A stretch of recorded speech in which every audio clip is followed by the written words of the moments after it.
Hello, my dear friends. This is Rabbi Aharon Dobinsky coming to you today from the holy city of Yerushalayim, Jerusalem, Israel. Yeah, we're in the home stretch, folks. We're getting right down to Yom Kippur. It's just a couple of short days away. We only have a couple of days to do whatever it is we need to do. Some questions that we need to ask ourselves as we go into it is, what have we been doing all week? For those of us, for the male persuasion, and I'm sure some women do this as well, we've been doing slichas all week long.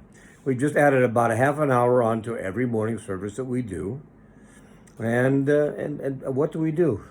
Well, we tell Hashem about all the things we've done wrong, and we try to get His forgiveness for all these things. A lot of us know that there are several times that we do a confession of vidui. We ashamnu, bakadnu, gazalnu. Why do we do that? Why do we strike our chest, and why do we bend down forward? Well, we strike our chest to show that we're truly sorry, that we try to invoke the support and the understanding of our Creator. Why do we put our head down? Because we're ashamed. We're looking for humility. We need to get humility. Humility is important. In our everyday lives, it's very important. Do not confuse humility with self-esteem. They are not the same thing. You can have a lot of self-esteem. You can say, Hashem has given me all these gifts and I need to use them, and that's self-esteem. But humility says, I'm not perfect. I don't do everything right. There are things that I do wrong that I need to correct, and I'm aware of this. I know some of them, I don't know some of them, but in any case, I'm ashamed for the fact that I do not do what is expected of me by my Father in heaven. So I beat my chest and say, please forgive me, I'm so sorry. And we look down because we're looking for humility to show them. Instead of looking somebody in the eye because you're strong and you're proud of what you do, you look down because you're trying to invoke a feeling of humility, a feeling that you are not yet what you need to be, that you are still a work in progress. That doesn't mean you're anything less. It just means you have work to do. And we all have work to do. How long does this process go on, this having work to do? Well, I hate to be the one to tell you, if you haven't figured it out yet, it doesn't ever stop. Not until they throw dirt on your face. It's all your life.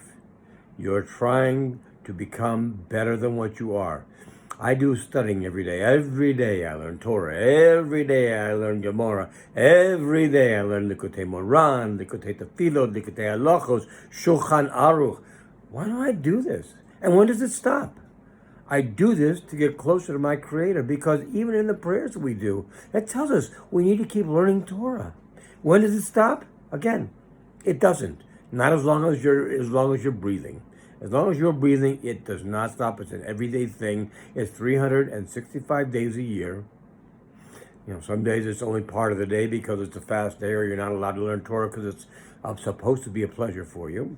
In any case, we move forward, and we move forward to being forgiven for Hashem, because if you look further into the slichot that we've been saying all week, it says, Hashem says, Salachti kidvarecha. I forgive you as you've asked. I forgive you as you asked me for. You asked me to forgive you. I forgive you. I have forgiven you. I forgive you. So you know going into it that you've won this. But you still have to be aware that it's something we need to try and earn as much as possible. We need to earn these things. Now, Maimonides, the Rambam, very famous Torah scholar, says when we give tzedakah, there are basically 3 circles of tzedakah, and we should give it in the following order. First to yourself, next to your family, next to your extended family, next to your friends, next to your city, next to your state, and it goes on and on from there, depending on how much you have to give in the way of tzedakah. And it's done that way for a reason, because there are varying levels of priorities, and each one needs to be taken care of before you can move on to the next one. Now, I hear people all the time asking for Mashiach. Oh, when is Mashiach going to be here? Wow, we want Mashiach.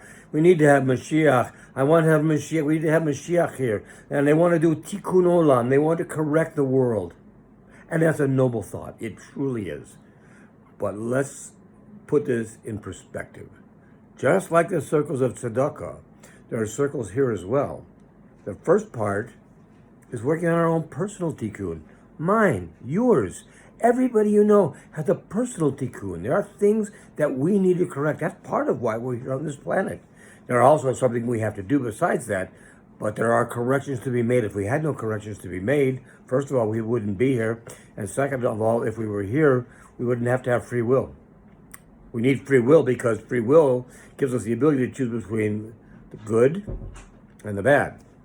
And like I talked about in the coming election, you've got an obvious choice. And I think Hashem did this on purpose so you could know, I've chosen the good side, I've chosen the bad side. Let's not talk about personalities. Let's talk about qualities. Let's talk about what each stands for. Let's talk about the fact that one wants to improve, one wants to tear down. The good and the bad has never been clearer, and we have to make the choice of the good. So this is what we do in everyday life. We have to make a choice between good and evil.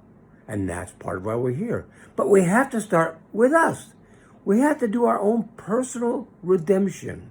Then, when we get ourselves done, and trust me, my friends, for many of us, it's a lifetime project. For most of us, it's a lifetime project. That's why we learn part of why we learn every day. When we get that done, then we can start with the members of our family and helping them. Okay? Because they're closest to us. And just like the tzedakah, we want to give them the benefit of being the first ones that we help. Okay? So we work with them.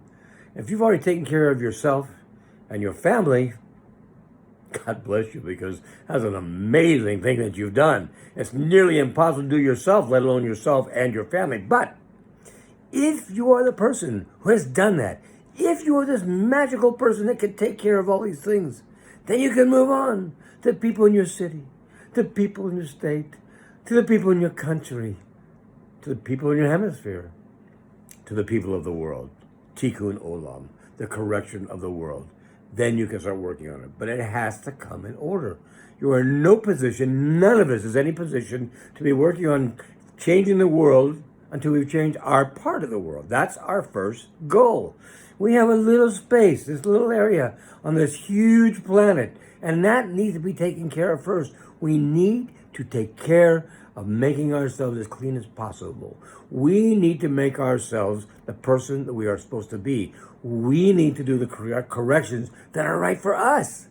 We need to make ourselves redeemed. First redeem us. Redeem your family. Redeem your country. Redeem the world. That's great. It's a noble thing. But let's be realistic. If everybody lived by this type of law, first we redeem ourselves, then we redeem our family, then we redeem everything else and move on forward to the world, we wouldn't have to worry about the world. The world would take care of itself. That's why we're told to take care of our own personal redemption first. Now, here we're coming into Yom Kippur. Now, if you haven't done it yet, you can still ask for forgiveness right up until this time. As a matter of fact, you can ask for forgiveness. You can ask for anything for the coming new year. It's coming up. Why would you not ask the creator of the universe for everything that's important in your life? Most importantly, his forgiveness. Because it says, if you ask for it and you're sincere, he will give it to you. It's a lay down. It's an automatic. It's a no-brainer. So you take that and you build from that. And you take care of thinking about yourself. How are you going to be in this new year? You do this on the new year, January 1st. Why not do it here? How are you going to live this new year differently than you lived last year? You're going to do more of Torah study. Are you going to do more davening? Are you going to do more tzedakah? You're going to do more of all these things. Are you going to do more? The thing is, we need to commit to doing more. Because if we do more, we're taking care of that tikkun. We're taking care of correcting ourselves. That's a start. And we move on from there. So let's start with that this year. And let's look at the things that we're doing. And look at the things that we can improve. And let's get this week going properly. Remember we talked about one way you can improve for sure. We've got 3 days left to do this. Lashon Hara. It takes care of encompassing all 613 of the commandments. If you could just not do Lashon Hara, for any of us, and it's really hard. Sometimes it tells us that if we could go moments without doing Lashon Hara, and we're talking about going days, but it's the effort that we put into it. And Hashem loves that because he looks down, he points to us, and he says to his angels, look at that person down there, look at what they're doing. Don't you just love that, how hard they try to be close to me? Because that's what we're doing. We want to be close to Hashem. We want to live a life where we're not sick and tired of being sick and tired. We want to live a life of love and joy and fulfillment. This is what we were put here for. And we can do that with Hashem's help because He's guaranteed to forgive us if we just do the things that we need to do before Yom Kippur. What does it tell? It tells us tefillah, teshuvah, tzedakah, prayer, penitence, and charity.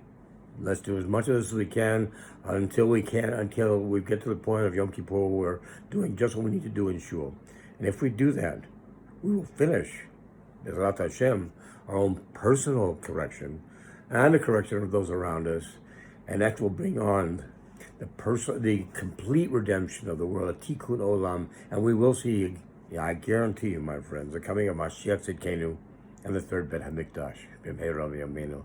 Be well, my friends. Gemara Chatzima Toiva, good condensed year. You should be sealed in the book of life of prosperity. Of all the things you want this year, you should know all of your dreams come true and all of your wishes as well. And the more you do, the more that maybe is going to be coming to you. Be well. God bless. Bye-bye.